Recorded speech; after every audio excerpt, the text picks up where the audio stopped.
சிவகார்த்திகேயன் வந்து ஆர்டி ராஜா என்ற தயாரிப்பாளர் நடுரோட்டில் நின்று நான் பேசுகிறேன். நியாயமாக பேசணும்ல சார். நீங்கள் சும்மா போகிற போக்கில் அப்படி அவன் பாருங்க, அவன் பாடி லாங்குவேஜ் ஏற்கனவே அவன் கருப்பாணி இப்போ சொல்லியிருப்பான். அப்படி உட்காந்துக்கிட்டு ஏன் வந்து அப்படி தான் பேசுறது. சிவகார்த்திகேயனுக்கு வந்து பார்த்தீங்கன்னா ஒரு மோசடி நடந்திருக்கு. அந்த ஆர்டி ராஜா கொடைக்கானலில் வந்து சொத்துக்களை வந்து வாங்கி குவிச்சிருக்காரு. இது யாருக்கா தெரியுமா? இந்த ஞானவேல் ராஜா அதை பேசுவானா? உங்கள்கிட்ட ஆதாரம் இருக்கா? எப்படி சொல்ல போடுறேன்? அந்த டோட்டல் அந்த பில்டிங் அங்கே இருக்கிற லேண்ட் எல்லாத்தையும் நான் போடுறேன் சார் உங்களுக்கு. காட்ட முடியும் கண்டிப்பாக தான். இதே நீ வந்து பார்த்தீங்கன்னா அவர் வந்து நடுவோட்டை நிற்கிறாரு. எங்கே நடுவோட்டை நின்னாரு? நடுவோட்டில் வீடை கட்டுமா? அவர் அவன் சொல்கிற நடுவோடு என்னன்றது நான் காட்டுறேன் பாருங்க. இதுவா நடுவோடு? இங்கே பாருங்க, நடுவோடு கொடைக்கானலில் எவ்வளோ பெரிய பங்களா பாருங்க. இதுதான் அந்த கொடைக்கானல் போகக்கூடிய இடம். அந்த லொக்கேஷனும் காட்டுறேன். ஏதோ தனியாக ஒரு வீடை காமிச்சிட்டாருங்க. இந்த லொக்கேஷன் கொடைக்கானல் வத்தலகுண்டுலேருந்து வந்து கொடைக்கானல் போகிற ரூட்டில் இது இருக்குது. அவ்வளோ பெரிய பங்களா இருக்குது. இந்த பணம் எங்கேருந்து வந்துச்சு? நடு ரோட்டில் நின்னு சொல்லல, நான் பங்களாவே காட்டிட்டேன். என்ன பண்ணுவேன்? இது வந்து யார் வந்து இப்போ இதை எடுத்து விட்றாங்கன்னா ஞானவேல் ராஜா, இந்த சூர்யாகிரி, இவங்க தான் தெரியும்ல. ஸ்டேஜில் பேசும்போது வந்து பார்த்தீங்கன்னா நேரடியாக பேசுறதுக்கு திராணி கிடையாது. உனக்கு எதுக்கு ஊரில் இருக்கவங்க அதை தனிப்பட்ட முறையில் சிவகார்த்திகேயன் மீது உங்களுக்கு ஒரு காழ்ப்பு இருந்ததுன்னா நீ நேரடியாக நீ வந்து நீ தான் பெரிய ஆம்பளையாச்சா, இது மீசெல்லாம் விட வச்சிருக்கல, ஸ்ட்ரைட்டாக பேர சொல்லு. கண்ணில் தண்ணி நமக்கு வருது. இன்னும் கொஞ்சம் நேரம் கேட்டிருந்தோம்னா நம்ம வந்து பார்த்தீங்கன்னா அழுதுட்டு இருப்போம். உண்மை அதுதான் இந்த மேனேஜருக்கு பண்ணுற வேலை. இருக்கிறதுலே முக்கியமான பாயிண்ட் இதுதான். இன்னைக்கு அம்பத்தூர் கோர்ட்டில் கேஸ் நடக்குது. ஜெயக்குமார்னவர் வந்து 42 லட்சம் தன்னை மோசம் பண்ணதா ஆர்டி ராஜா மீது வழக்கு போட்டு அந்த வழக்கு வந்து அம்பத்தூர் கோர்ட்டில் கேஸ் இருக்கு. நான் உங்களுக்கு அனுப்புறேன், டீட்டெயிலே வந்துருக்கு.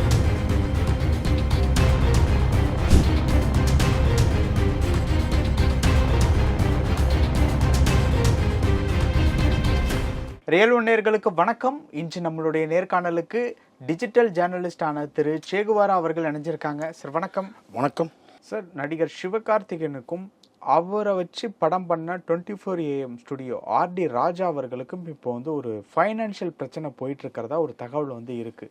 இந்த செய்தி உண்மையானதா?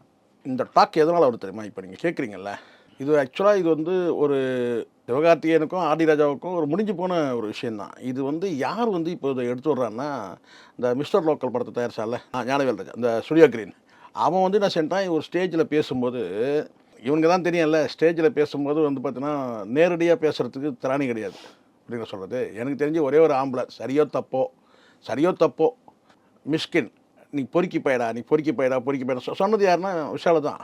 சரியோ தப்போ அதை நம்ம ஏற்றுக்கலை, அந்த பேச்சை அது நம்ம வந்து அதை அனுமதிக்க முடியாது தான். பட் இருந்தாலும் நேரடியாக யாரை திட்டணுமோ நேரடியாக திட்டான். இது ஒரு தயாரிப்பில் இருக்கட்டும், இந்த துப்பறிவாளன் பிரச்சனை வரும்போது விஷாலை வந்து பொறுக்கி போயிடா சொல்லி நேரடியாக திட்டான். இந்த மேடையில் வந்து பேசும்போது சில பேர் என்ன செய்யறான்னு கேட்டேன்னா, தங்களுக்குள்ளே அந்த வன்மம். இப்போ அந்த ஸ்டுடியோ கிரீனுக்கு என்ன பிரச்சனை, வந்து அந்த புலிமுட்டை அந்த ஞானவேல் ராஜா அவனுக்கு என்ன பிரச்சனைனா, மிஸ்டர் லோக்கலில் ஏதோ இந்த சம்பள பிரச்சனை, சரிங்களா, அது நடந்துச்சு. அதை மனசுக்குள்ள வச்சுட்டு என்ன செஞ்சுட்டானா, ஏன் சார் ஒருமையிலே பேசி விடுங்க, நான் அப்படி தாங்க பேசுவேன். சில நேரங்களில் வந்து என்ன சரி எல்லாரையும் பேசுறது கிடையாதுங்க. சில பேர் தப்புங்க. ஏற்கனவே பருத்தி வீரன் பட பிரச்சனையாக அவன் பஞ்சாயத்தை தீர்க்க முடியாமல் இருக்குது 20 வருஷமா. புரியுங்களா? இவனை நான் பொதுவாக எல்லோரும் பேசுவான். 20 வருஷமாக அந்த படம் பிரச்சனை வந்து அந்த இன்னும் வந்து சம்பளம் வாங்காத ஒரு சரவணன் சார் சொன்னார் ஒரு முறை. யார்? நம்ம சித்தப்பு சரவணன் சார் சொன்னார். என்னன்னாக்கா, நான் கேட்கதே விட்டுட்டேங்க, அது என்னன்னு கூட தெரியாதுங்க எனக்கு, சம்பளம் வரலங்க. ஆனால் அந்த படத்தில் வச்சு சம்பளம் வரல. நீங்கள் சொல்லுங்கள், படம் சக்ஸஸ் ஆகிடுச்சு. அதுக்கப்புறம் வந்து கார்த்தின்ற ஒரு நடிகர் உருவானதுக்கு காரணமே வந்து பருத்தி வீரன் ஃபஸ்ட்டு படம், சரிங்களா? நீ உன் அழுக்கே உன் முதுகில் இருக்குது, அதில் இன்னும் முடிக்காமல் இருக்கீங்க. கேட்டால் கோர்ட்டு கேஸ் இருக்குது, அது இருக்குதுங்கும்போது உனக்கு எதுக்கு ஊரில் இருக்கவங்க கதை? ரெண்டாவது அதுவும் முடிஞ்சு போன விஷயம். தனிப்பட்ட முறையில் சிவகார்த்திகேயன் மீது உங்களுக்கு ஒரு காழ்ப்பு இருந்ததுன்னா நீ நேரடியாக நீ தான் பெரிய ஆம்பளையாச்சா, இது மீசெல்லாம் விட வச்சிருக்கல, ஸ்ட்ரைட்டாக பேர சொல்லு. சிவகார்த்திகேயன் அவர் வந்து ஆர்டி ராஜான்ற வந்து தயாரிப்பாளர் நடுரோட்டை நிறுத்திட்டாரு அப்படின்னு சொன்னால் அது கரெக்ட். நான் கரெக்டாக பேசுகிறேன். நீங்கள் ஞானவேல் ராஜாவுக்கு ரொம்ப வேண்டப்பட்டவரா இல்லை வருத்த போகிறீங்களா? தூரத்து சொந்தம். ஒருமையில் பேசுனேன். ஒருமையில் எதனால் பேசுகிறோம்? நீ நடந்துக்கிறத வச்சு தான் பேசுவோம், புரியுதுங்களா? நல்லா புரிஞ்சிங்க. இன்னொருத்தர் பிரச்சனையை நீங்கள் பேசுகிறீங்கன்னா கரெக்டாக தெரிஞ்சுக்கிட்டு பேசணும். இப்போ இந்த விஷயம் வந்த உடனே நான் சில கேதர் பண்ணேன், சில செய்திகள்லாம் நிறைய ஒரு 5-6 பேர்கிட்ட கேதர் பண்ணேன். என்ன நடந்தது அப்படின்னா, உங்களுக்கு தெரியும், சீமராஜா, வேலைக்காரன், ரெமோ, அந்த 3 படம் வந்து ஆர்டி ராஜா யார்? ஆர்டி ராஜா மேனேஜர். யாருக்கு? சிவகார்த்திகேயன் மேனேஜர். அங்கே இங்கே ஃபைனான்ஸ் வாங்கி அங்கே பேராஞ்சி அங்கே இங்கே கடனை வாங்கி அதை வாங்கி இதை வாங்கி படத்தை தயாரிக்கணும்னு ஒரு ஆசை. சரி படத்தை சேர்ந்து தயாரிக்கும் போது அதை பெரும்பகுதி வந்து ஃபினான்ஸ் வந்து சிவகார்த்திகேயன் தான். படங்கள் வந்து ஆவரேஜ், சிலது வந்து ஃபெயிலியர், ஆவரேஜ்னு சொல்ல முடியும். அப்படியான ஒரு ஃபெயிலியர் அண்ட் ஆவரேஜ்னு கூட சொல்லிக்க முடியும். அந்த மாதிரியான படங்கள் தான் 3 படம். அது பிறகு 4வது படம் அதில் வந்து ஏகப்பட்ட கடன் ஆகிடுது. எல்லா இடத்துலையும் கடன் வந்து வாங்குகிற இடத்துலலாம் சிவகார்த்திகேயன் பேர் அங்கே பதிவாயிடுது. ஏன்னா மேனேஜராக இருந்து தயாரிப்பாளர் போது அந்த பேர் வந்து சிவகார்த்திகேயனுக்கு சிக்கல் தானே அது பேரை சொல்லலாம். அதுக்கு பிறகு அயலான்னு ஒரு படம் இருக்கும். அயலான் வந்து பண்ணால் பாதி தயாரிக்கும் போதே வந்து கேட்டிங்கன்னா அது வேறு ஒருத்தருக்கு வந்து அவர் கைமாற்றிடுறாரு. ஏன்னா இவ்வளோ வந்து கடன் ஆகிடுச்சு, நிறைய கடன் ஆகிடுச்சு அப்படின்னு சொல்லி. ஏன்னா இவர் வந்து நிறைய கடன் தொகைறாரு, கணக்கு வழக்கில் இது வந்து ஏதோ ஒரு சந்தேகம் அவருக்கு வந்துடுச்சு. சந்தேகம் வந்திருக்கலாம் அல்லது வேணாம் அப்படின்ற முடிவு எடுத்து. ஏன்னா நிறைய நம்ம பேரை சொல்லி கடன் வாங்கிடுறாங்கன்னு சொல்லிட்டு பல மேனேஜர் ஏமாத்துகிற மேனேஜர்லாம் இருக்கிறானுங்க சார். அந்த மேனேஜர் தான் தயாரிப்பாளர் ஆகிறான், நல்லா புரிஞ்சிக்கணும். மேனேஜர் தான் தயாரிப்பாளர் ஆகிடும் அடுத்தது. அதுக்கு அந்த வாய்ப்பும் யார் வந்து சிவகார்த்திகேயன் தான் ஏற்படுத்தி தராரு. அதை நல்லா புரிஞ்சுக்கணும். சரிங்களா? நான் அவனை கூட அமையவன்னு சொல்லுவேன், எனக்கு ஒன்றும் பயம் கிடையாது. தம்பிங்க தானே எல்லாம், வயசில் கம்மினா தாராளமாக சொல்லலாம். என்ன இவனை பெரிய அப்பட்டக்கிறா இவனை. அப்போ ஞானவேல் ராஜா வந்து கவனமாக பேசணும், என்ன நடந்தது ஃபுல்லாக தெரிஞ்சுக்கிட்டு பேசணும். அப்புறம் என்ன நடந்திருக்குன்னா சிவகார்த்திகேயன் சொல்லி இல்லைங்க நான் பார்த்துக்கிறேன் இனிமேல் சொல்லிட்டு வேணாம் அண்ணன்ற முறை. எப்பவுமே மேனேஜர் வந்து அண்ணன்ற முறையில் இல்லைண்ணே இனிமேல் ரொம்ப கடன் ஆகிடுச்சுன்னு நான் பார்த்துக்கிறேன் அப்படின்னு சொல்லிட்டு என்ன பண்ணுறாருன்றது தான் முக்கியம். யார் எப்படி சொல்கிறவங்க சந்தோஷப்படுவீங்க. நீங்கள் என்ன பண்ணுறான் சிவகார்த்திகேயன் என்ன பண்ணுறான்னா எவ்வளோ கடன் இருக்குது, 100 கோடி அடைக்கிறார். 100 கோடி கடனை அடைக்கிறதுக்கு இன்னொரு இடத்துல கடன் வாங்கி சரி இந்த கடனை ஃபுல்லாக அடைச்சிடுறாரு. கடனில் தான் வந்து சிவகார்த்திகேயன் வந்து இருந்தார் அந்த காலகட்டத்தில். நான் சொல்கிறது 100 கோடி கடனை அடைச்சிடுறாரு. அடைச்சிட்டு அவர் வந்து ரிலீவ் பண்ணிட்டார். ஆனால் அதுக்கப்புறம் என்ன நடந்தது தெரியுமா? அதுக்கப்புறம் அயலான் படத்துக்கு வேறு ஒரு தயாரிப்பாளர்கிட்ட போகிறாங்க, அந்த படத்தை முடிக்கிறாங்க. அதுக்கப்புறம் வந்து எஸ்கே ப்ரொடக்ஷனே இப்போ வந்து படம் போயிட்டுருக்குது. ஒரு படம் நல்லா போகுது, ஒரு படம் சரியாக போகல. இப்போ அடுத்து கூட வந்து தாய்க்கிழவின்னு ஒரு படம் போயிட்டுருக்கிறாரு. இந்த மாதிரி போயிட்டுருக்கு. இப்போது அவருடைய ப்ரொடக்ஷன் நடிக்கிறாரு. அதுக்கப்புறம் ராஜ்கமலியும் வந்து அமரன் நடித்தார், இன்னும் வேறு பேனரில் நடிக்கிறாரு, போயிட்டுருக்கிறாரு வச்சுங்களேன். 100 கோடி கடன் அடைச்சது வெளியே வரல. யார்? சிவகார்த்திகேயன் தான் ஆர்டி ராஜாவுடைய கடன் அடைக்கிறார். காரணம் கூட்டாக சேர்ந்து பண்ணதனுடைய விளைவு எல்லா இடத்துலையும் வந்து தேவையில்லாமல் இண்டஸ்ட்ரியில் பேர் கெட வேணாமன்றதுக்காக கடன் அடைச்சிடறாரு, ஃப்ரீ ஆயிடும். அவரே ஃப்ரீ பண்ணி அனுப்பிடுறாரு. ஆனால் என்னென்னா இவனுக்கு அது தெரியுமா? யார்? ஞானவேல் சிவகார்த்திகேயனுக்கு வந்து பார்த்தீங்கன்னா பெரிய ஒரு மோசடி நடந்திருக்கு. அந்த ஆர்டி ராஜா கொடைக்கானலில் வந்து சொத்துக்களை வந்து வாங்கி குவிச்சிருக்கிறாரு. இது யாருக்கா தெரியுமா? இந்த ஞானவேல் ராஜா அதை பேசுவானா? உங்கள்கிட்ட ஆதாரம் இருக்கா? எவிடன்ஸ் சொல்ல போகிறேன். அந்த டோட்டல் அந்த பில்டிங் அங்கே இருக்கிற லேண்ட் எல்லாத்தையும் நான் போடுறேன் சார். உங்களுக்கு காட்ட முடியுமா? கண்டிப்பாக தான். அவ்வளோ விஷயத்தை நான் கேதர் பண்ணிக்க. ஒருத்தர் மேலே அபாண்டமா சார், தப்புனா தப்புன்னு சொல்லுவோம். அப்படிங்களா சொல்கிறது? நம்ம பாரபட்சமாக பேசுவோம். நம்ம கூட இவங்ககிட்ட 100 வாங்கிட்டோம், அவங்ககிட்ட 200 வாங்கிட்டு அந்த மாதிரி பேசுகிற ஆள் கிடையாது. 100 கோடி 200 ஆமாம் சொல்லுவாங்க. இல்லை உண்மை இது. 100 கோடி ரூபாய் கடனை அடைச்சது உண்மை சார். அதை பற்றி பேசணும்ல சார். இதே நீங்கள் வந்து பார்த்தீங்கன்னா அவர் வந்து நடுரோட்டில் நிற்கிறார். எங்கே நடுரோட்டில் நின்னார்? நடுரோட்டில் வீடை கட்டுமா அவர்? அவன் சொல்கிற நடுரோடு என்னன்றது நான் காட்டுறேன் பாருங்கள். இதுவா நடுரோடு? பாருங்கள், இங்கே பாருங்கள் நடுரோடு. இது கொடைக்கானலில் எவ்வளோ பெரிய பங்களா பாருங்கள். இது ஆர்டி ராஜாவுடைய அவர் அன்மேரின்றதுனால அவங்க சிஸ்டரு, அவங்க ஃபேமிலி டோட்டலாக இங்கே தான் இருக்கிறாங்க. அவரும் இங்கே தான் இருக்கிறாரு. இது பாருங்க, இங்கே பாருங்க. இது முடிஞ்சதும் இது பாருங்க. இதுதான் அந்த கொடைக்கானல் அந்த போகக்கூடிய இடம். அந்த லொக்கேஷனும் காட்டுறேன். ஏதோ தனியாக ஒரு வீடை காமிச்சிட்டாருங்க. அந்த லொக்கேஷன் கொடைக்கானல் வத்தலகுண்டில் வந்து கொடைக்கானல் போகிற ரூட்டில் அங்கே இருக்குது. அவ்வளோ பெரிய பங்களா இருக்குது. இந்த படம் எங்கேருந்து வந்துச்சு? நடு ரோட்டில் நின்னு சொல்லல, நான் பங்களாவே காட்டிட்டேன்டா, என்ன பண்ணுவேன்?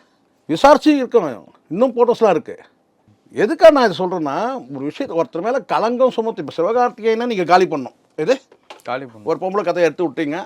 வந்து பார்த்தீங்கன்னா வந்து ஈமான் கதை வந்தது உங்களுக்கு தெரியும். வந்து பார்த்தீங்கன்னா அதன் மூலமாக டேமேஜ் ஆகும்னு பார்த்தீங்க. ஆனால் வந்து டேமேஜ் ஆகலை. உங்களுக்கு அந்த வருத்தம் இருக்குது. ஆனால் அப்பப்போ அவன் ஒரு சின்ன இன்ஸ்டால்மெண்ட்டில் ஒரு கதையை எடுத்து விட்டுருப்பான். யார்? ஈமான். அவன் நம்ம கல்யாணம் பண்ணிக்காமல் இருக்கிற மாதிரி. அவன் வேறு ஒரு கல்யாணம் பண்ணிட்டான், வேறு லைஃப்பில் செட்டில் ஆகிட்டான். அதோட கதை முடிஞ்சிச்சு. புரியுதா சொல்கிறது? நான் எதுவும் நியாயப்படுத்தலை. ஆனால் ஒருத்தரை காலி பண்ணுன்றதுக்காக பண்ணாதீங்கன்ற நான். இயற்கையாகவே நீங்கள் வந்து சொன்னால் படிப்போம். உண்மையிலே ஒரு நடுவோட்டை நிறுத்தியிருந்தார் தயாரிப்பாளரை. ஆர்டி ராஜா வந்து நடுவோட்டை நிற்கிறார் பாருங்க. அது பாருங்க, நான் கூட பேசி எத்தனையோ தயாரிப்பாளர் வந்து நிறைய பேர் பிச்சைக்காரனாக இருக்கிறான். காரணம் இவனுக்கு வாங்குற சம்பளம் தான் அந்த மாதிரி. ஆனால் ஒரு 100 கோடி ரூபாய் கடனான பிறகு அந்த கடனையை அடைச்சிட்டு பாதி படத்தில் வந்து என்ன செய்யறேன்னு கேட்டால் வேற ஒருத்தர்கிட்ட அந்த அந்த அயலான் படம் அதை வந்து பார்த்தீங்கன்னா அது ஆவரேஜ் பிக்சர்ஸ் தான் அவங்களுக்கு தெரியும். அது வந்து வேற ஒரு தயாரிப்பாளர்கிட்ட வந்து கைமாற்றிட்டு இவரை ஃப்ரீ பண்ணியாச்சு. ஆனால் ஃப்ரீ பண்ணுறதுக்கு எதனால் ஃப்ரீ பண்ணார் உள்ள இதனால கூட இருக்கலாம், தகவல் வந்திருக்கலாம். நிறைய குல்லா படம் இருக்கான். அன்றைக்கி வந்து பாவம் வந்து யோகி பாபு சொல்கிறாரு, கண்ணில் தண்ணி நமக்கு வருது. இன்னும் கொஞ்சம் நேரம் கேட்டிருந்தோம்னா நம்ம வந்து பார்த்தா அழுதுட்டு இருப்போம். உண்மை அதுதான். இந்த மேனேஜருக்கு பண்ணுற வேலை எல்லா மேனேஜரும் சொல்லல சார், அவரும் சொல்கிறாரு, அவரே ஏமாத்தின கதை இருக்குது இல்லையா? ஸோ அதனால் வந்து சில நேரங்களில் வந்து இந்த காமெடி நடிகர்களுக்கு இந்த லேண்ட் இந்த மாதிரி இந்த விஷயங்களை விவரம் தெரியலன்னு வச்சுக்கோங்களேன். அப்போ வந்து என்ன செய்கிறாங்கன்னா, விவரம் தெரிஞ்ச மேனேஜர் வச்சுக்கும் போது அவன் என்ன செய்கிறான்னா, இவங்களுக்கு விவரம் தெரியலன்றதுனால அதை வச்சு காலி பண்ணிடுறாங்க. இப்போ சிவகார்த்திகேயனுக்கு இப்போ வந்து பக்குவம் ஏற்பட்டிருக்கு. ஒரு தயாரிப்பாளராக வந்து ஒரு பக்குவப்பட்ட ஒரு மனிதராக இருந்திருக்கலாம். பல கசப்புகள் மனசில் சுமக்கும் போது அப்போ பக்குவம் வந்துடும் இல்லையா? அந்த தயாரிப்பில் வந்து அந்த வியாபார நுணுக்கங்கள் தெரியலாம். அன்றைக்கி ஆரம்ப காலத்தில் அப்படி கிடையாது. ஸோ அதனால் இந்த ஞானவேல் ராஜா மாதிரியான வந்து நபர்கள் வந்து ஒருத்தர்கிட்ட நீங்கள் பேச, இப்போ உங்களுக்கு பிரச்சனை என்ன? நான் அதுவும் குறிப்பாக இந்த ஞானவேல் ராஜாவுக்கு வந்து பார்த்தீங்கன்னா, என்னைக்கு ஞானவேல் ராஜாவில் தான் வந்து பார்த்தீங்கன்னா டோட்டலாக வந்து பார்த்தீங்கன்னா இந்த சூர்யா வந்து நாசமானது 2 பேராலங்க. புரியுதா சொல்கிறது? இந்த சூர்யா நாசமானது 2 பேரால். ஒன்று ஞானவேல் ராஜாவோட வாய், இன்னொன்று வந்து ஜோதிகான்னு சொல்ல முடியும். இல்லைன்னா பிறவி கலைஞர் சூர்யாலாம் அசைக்க முடியாது. இப்போ டாப் 5ல் வந்து இன்றைக்கும் போராடி தான் இருக்கிறான் வந்து சூர்யா. 1, 2 யார் தெரியும்? ரஜினி, கமல். 3, 4 யார்? விஜய், அஜித். 5வது நபர் யார்? அது மேலே கீழே இறங்கிட்டே இருக்குது. ஆனால் நிற்கணும். இன்னும் சொல்லப்போனால் இன்னும் அஜித்தை தள்ளிட்டு போயிருக்கணும், இல்லை விஜய் தள்ளிட்டு போயிருக்கணும். ஏன்னா அந்த அளவுக்கு டேலண்டான நடிகர். அது இல்லாமல் போயிடுச்சு. ஆமாம், இன்றைக்கி அந்த அது இப்போ இன்னும் போராட்டமாக தானே இருக்குது. பார்த்து தானே இப்போ இந்த ரெட்ரோ சரியாக ஆவரேஜாக போச்சு, சரியாக போகல. அதுவே ஃபெயிலியர்னு சொல்லிட்டு இருக்கிறாங்க பல பேர். ஆனால் வந்து ஆவரேஜ் ஃபிலிம் தான். மனசாட்சியோடு பேசணும். சினிமா வந்து ஒழிச்சு கட்டுற மாதிரி பேசக்கூடாது. அதே சினிமா கலைஞனையும் நம்ம வந்து ஒழிச்சு கட்டுற அந்த எண்ணம் வரக்கூடாது. ஓகே, நான் சொல்கிறேன் பாருங்கள், இன்றைக்கி முழுக்க அதுவும் நம்ம தயாரிப்பாளர் நம்ம போகிற போக்கில் நம்ம சொல்லலை. உண்மையிலேயே லாஸ்ன்னு நம்ம சொல்லுவோம். ஒரு படத்தில் ரொம்ப சிம்பிளாக சொல்கிறேன், ஒரு நடிகரே இறந்து போகிறாரு அப்படின்னு சொன்னால் ரசிகர்களுக்கு இழப்பு, அவங்க குடும்பத்துக்கு ரசிகர்களுக்கு இழப்பு, சரிங்களா? சினிமாவுக்கும் கொஞ்சம் லேசான இழப்புன்னு சொல்லலாம். அதே ஒரு இயக்குனர் இருந்து கேட்டால் நல்ல படைப்பாளி வந்து லாஸு. ஆனால் ஒரு தயாரிப்பாளர் இருந்தோன்னா ஒட்டுமொத்த சினிமாவுக்கே லாஸு. அதனால் நம்ம தயாரிப்பாளர் வந்து நம்ம போகிற போகல. ஆனால் இவன் தயாரிப்பாளராக இவன் முதல்ல ஆர்டி ராஜா யார்? இதை தாண்டி ஒன்று சொல்லட்டுமா, இந்த நிமிஷம் வரைக்கும் கேஸ் இருக்குது. அது தெரியுமா இவனுக்கு? இதுதான் முக்கியமானது, இருக்கிறதுலே முக்கியமான பாயிண்ட் இதுதான். இன்றைக்கி அம்பத்தூர் கோர்ட்டில் கேஸ் நடக்குது. ஒரு நெருங்கிய நண்பர் ஜெயக்குமார்ன்றவர், யார்? ஆர்டி ராஜாவுக்கு. இதை விசாரிக்கும் போது வர தகவல் நமக்கு, ஜெயக்குமார்ன்றவர் வந்து ஒரு 42 லட்சம் தன்னை மோசம் பண்ணதான் ஆர்டி ராஜா மீது வழக்கு போட்டு, அந்த வழக்கு வந்து அம்பத்தூர் கோர்ட்டில் கேஸ் இருக்குது. நான் உங்களுக்கு அனுப்புகிறேன், டீட்டெயிலே வந்திருக்கு. ஸோ இதெல்லாம் தெரியாமல் பேசக்கூடாது. ஆர்டி ராஜா மீது வழக்கு இருக்குது சார், கோர்ட்லேயே வழக்கு கேஸ் இருக்குது சார். கோர்ட் வந்து அவருக்கு சம்மன் கொடுத்து அப்பியர் ஆகணும்னு சொல்லியிருக்கு. அவருக்கு கேஸ் நடந்துகிட்டு இருக்குது, அவர் போயிட்டுருக்கிறாரு. ஜெயக்குமார்ன்ற ஒரு நபர் இங்கே சென்னையில் இருக்கிறவர் தான். ஸோ எதுக்கு இதெல்லாம் தெரியாமல் போகிற போக்கில் வந்து சிவகார்த்திகேயனை டேமேஜ் பண்ணணுன்ற நோக்கம்லாம் இருக்கக்கூடாது. நமக்கு சில டீட்டெயில்ஸ் இதெல்லாம் கலெக்ட் பண்ணும்போது நிறைய டீட்டெயில்ஸ் வந்துருக்கு. ஏன்னா 100 கோடி ரூபாய் கடனை அடைச்சிருந்தோம், கடனை அடைச்ச டீட்டெயில் கூட இருக்குது எனக்கு. அப்போ என்ன செய்வ நீ? நடுரோட்டில் நிறுத்த எப்படி? யார் நடுரோட்டில் நிற்கிறாங்க? உங்களுக்கு சிவகார்த்திகேயனை நடுரோட்டில் நிற்க வைக்கணும்னு ஆசை யாருக்கு? மேனேஜர். இந்த மேனேஜரை காட்டிலும் இவனுக்கு தான். மேனேஜர் வந்து அவனை ரிலீவ் பண்ணியாச்சு, கடனை 100 கோடி கடன் அடைக்கிறாருங்க சிவகார்த்திகேயன், அடைச்சிட்டாருங்க. அவன் போயிட்டான். ஆனால் அவன் துரோகம் பண்ணியிருக்கான். என்ன துரோகம்னு கேட்டால், இவங்ககிட்ட வந்து கடனை காட்டி அங்கே வந்து கோடிக்கணக்கில் வந்து சொத்தை சேர்த்துட்டான். எங்கே சேர்த்துட்டான்? வத்தலகுண்டில் கொடைக்கானல் ரோட்டில் சொத்தை சேர்த்துட்டான். இந்த விஷயம் ஒருவேளை தெரிஞ்சிருக்கலாம், ஒருவேளை சிவகார்த்திகேயன், அது எனக்கு தெரியாது. சிவகார்த்திகேயன் நம்ம பேசாமல் சொல்ல முடியாது.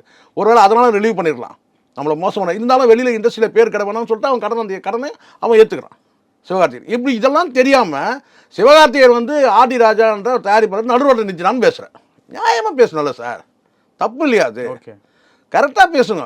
தப்புனா தப்பு, கத்தியில் வெட்டினா ஒரே துண்டாக விழணும். அந்த அளவு அந்த மாதிரி இருக்கணும், உண்மை அப்படி இருக்கணும். நீங்கள் சும்மா போகிற போக்கில் அப்படி அவன் பாருங்கள், அவன் பாடி லாங்குவேஜ் ஏற்கனவே அவன் இவன் வந்து கருப்பாடி இப்போ சொல்லியிருப்பான். அப்படி உக்காந்துக்கிட்டு ஏன் வந்து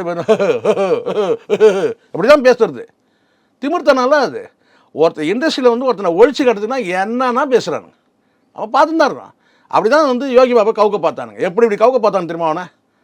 அவன் இருந்தாலும் நீங்கள் எல்லாம் உழைப்பில் நிற்கிறோம். இவங்கெல்லாம் வந்து சாதாரணமான ஆளுங்க. இவங்கெல்லாம் சிவகார்த்திகேயன்லாம் பேஸ்லெஸ் ஒன்றுமே. அவங்க இவங்களுக்குலாம் வந்து விஜய்க்கு அப்பா இருக்கிறான், சூர்யாவுக்கு அப்பா இருக்கிறான். வந்து இவங்கெல்லாம் அப்பன்கால வளர்ந்த நடிகர்கள் நிறைய பேர் இருக்கிறான். இவங்களாம் அப்பாவே இல்லாமல் அந்த சின்ன சின்ன இதில் வந்து மிமிக்ரி ஆர்டிஸ்டாக வந்து அது இது நிகழ்ச்சியில் வந்து மெல்ல மெல்ல மெல்ல மெல்ல வந்து பார்த்தீங்கன்னா இன்றைக்கி வந்து ஒரு அப்பாவித்தனமாக அப்பா சொல்கிறேன் நான். அவங்கள போய் நீங்கள் நாசம் பண்ண பார்க்குறீங்கல்ல, அவங்களுக்கு என்ன பேக்ரவுண்ட் இருக்குது சொல்கிறேன் நான்.